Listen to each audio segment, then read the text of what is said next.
ভালো।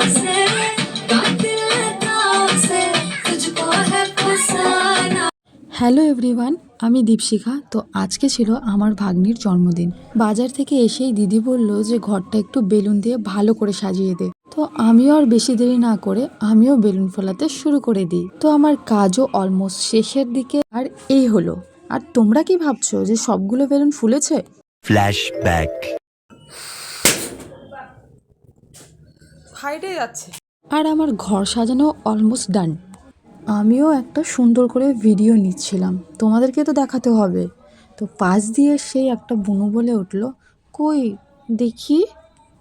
তো এই নাও, আমি ওকেও তোমাদের দেখিয়ে দিলাম। দেন চলে যাই আমরা হাটে, কিছু বাজার করার ছিল। ফাইনালি আমাদের কেক নেওয়া হয়ে গেছে। দেন আমরা চলে যাই গিফট কিনতে। এরও সঙ্গে আরও অনেকজন ইনভাইটেড ছিল, তো আরও অনেক কিছু কেনাকাটা করা ছিল। আমরা সব বোনেরা একসাথে হলে যেভাবে খেপাই। কিছুই বলতে পারে না, দোকানে যায়। বল না, বল বল না, বল। আর যেতে যেতে আমাদের অনেকটা রাত হয়ে যায়। আর ওই যে সাদা বিল্ডিংটা দেখতে পাচ্ছেন, ওইটা আমাদের বাড়ি।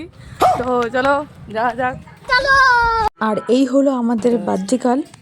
গালের মা রেডি হচ্ছে। Lipstick পরতেছে, lipstick. দাদুগুলো তো ফাঁকা ফাঁকা। अभी मैं गाली नहीं दे सकता। আর সব কিছু রেডি করা হচ্ছিল যেহেতু সব গেস্টরা চলে আসছিল। তো এই হলো আমাদের কেক। আর এখন কেক কাটিং হবে, তোমরা সবাই কিন্তু ওকে উইশ করবে। আসতে হ্যাপি বার্থডে টু ইউ।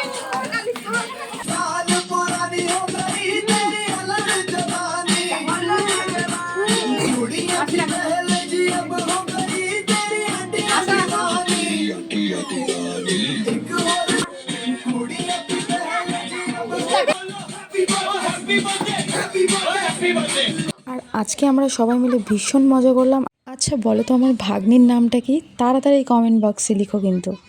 এখন খাওয়া দাওয়ার পর ডান্স শুরু হয়েছে। বাই দ্য ওয়ে আমরা ডান্স করতে থাকি, তোমরা চ্যানেলটিতে তাড়াতাড়ি সাবস্ক্রাইব করো কিন্তু।